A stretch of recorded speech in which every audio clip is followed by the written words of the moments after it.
Kisah anak solih yang taat kepada ibunya dan sapi emas di zaman Nabi Musa alaihi salam.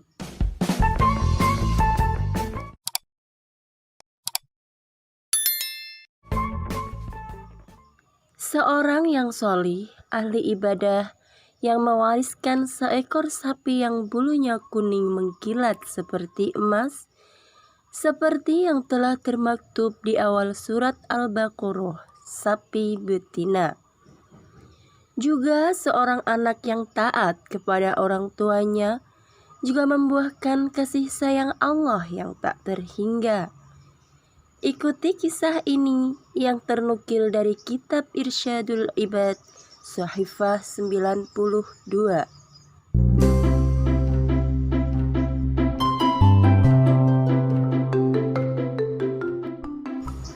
Penyakit laki-laki solih itu semakin berat. Ia meronta kesakitan dan mulutnya selalu menyebut nama Allah. Faron, anak sematawayangnya, hanya bisa memegang tangan kirinya. Tangan kanan dipegang istrinya.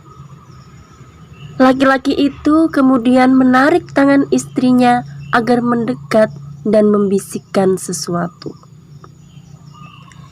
Istrinya tampak memandanginya agak lama. Tak disangka itulah akhir hayatnya. Sembari menyebut nama Allah sekuat-kuatnya, dan kemudian ia diam dan tersenyum. Ia telah menghadap Sang Kholik, Allah Subhanahu wa Ta'ala. Inna lillahi wa inna ilaihi raji'un. Semesta diliputi keheningan. Awan hitam menggantung di cakrawala. Rintikan gerimis berjatuhan dari langit, seakan ikut menangisi kepergian ayah Faron yang solih. Anak istrinya berhambur tangis, tetangga berdatangan dan membantu penguburan jenazahnya. Faron, sang anak yang patuh dan taat kepada ibunya. Ia bekerja membanting tulang, mencari kayu bakar di hutan dan dijualnya di kota. Penghasilannya yang tak seberapa itu dibagi 3, untuk ibundanya, untuk dirinya, dan untuk sedekah kepada orang lain. Hingga suatu hari, ibunya bercerita tentang bisikan terakhir ayahnya. Ayahnya mengaku memiliki seekor anak sapi betina yang dilepas di tengah hutan, sambil berkata, "Ya Allah, saya menitipkan anak sapi ini kepadamu untuk anakku kelak jika dewasa. Berangkatlah anakku dan berdoalah kepada Tuhan Nabi Ibrahim, Nabi Ismail dan Nabi Ishak, agar Allah mengembalikan anak sapi itu kepadamu." Hingga suatu hari, ibunya bercerita tentang bisikan terakhir ayahnya. Ayahnya mengaku memiliki seekor anak sapi betina yang dilepas di tengah hutan, sambil berkata, "Ya Allah, saya menitipkan anak sapi ini kepadamu untuk anakku kelak jika dewasa. Berangkatlah anakku dan berdoalah kepada Tuhan Nabi Ibrahim, Nabi Ismail dan Nabi Ishak, agar Allah mengembalikan anak sapi itu kepadamu."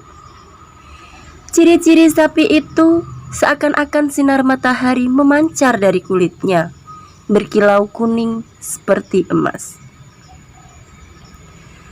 Faron pun pergi ke hutan. Benar, ia melihat sapi itu sedang merumput dan lari tunggang langgang ketika dilihatnya. Faron memanggilnya. "Saya bermaksud mengambilmu dengan nama Tuhan Nabi Ibrahim, Nabi Ismail dan Nabi Ishak." Seketika sapi itu berjalan mendekatinya sambil berdiri di depannya. Tiba-tiba sapi berkata, "Wahai anak yang berbakti, naiklah ke punggungku." Faron menolak. Ibuku tidak memerintahkan naik di punggungmu. Ibu mengatakan, peganglah lehernya. Baiklah anak yang berbakti, sapi itu menjawabnya. Beberapa bulan, sapi itu tumbuh menjadi besar. Sang ibu tidak tega melihat anaknya dalam kesulitan mencari nafkah untuk keluarganya. Hingga akhirnya Faron dianjurkan untuk menjual sapi di pasar. Nan jauh dari kampung Faron ada kota kecil bernama Beit Anom. Di sana hidup bersaudara Iban dan Aban.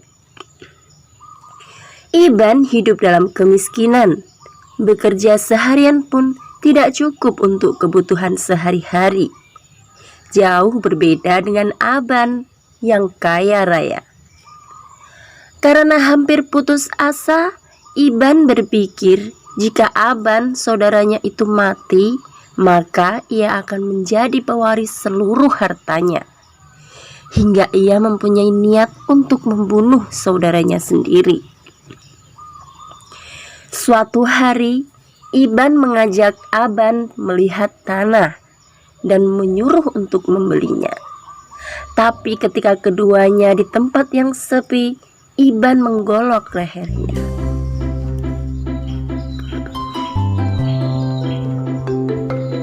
Suatu hari, Iban mengajak Aban pergi melihat tanah dan menyuruh untuk membelinya.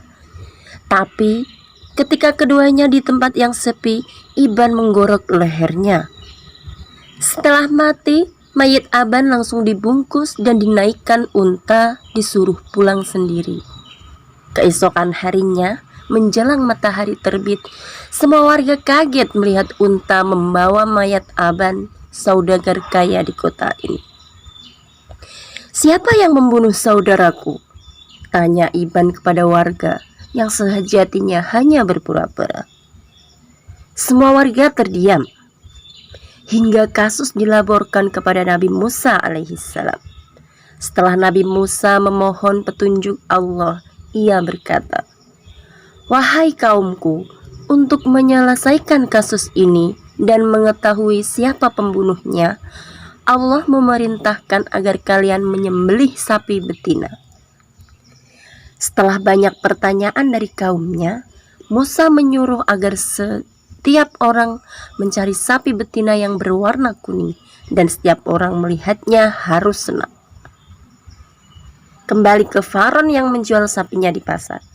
Tiba-tiba muncul laki-laki tampan dan wangi berkata, "Berapa harga sapimu, nak?"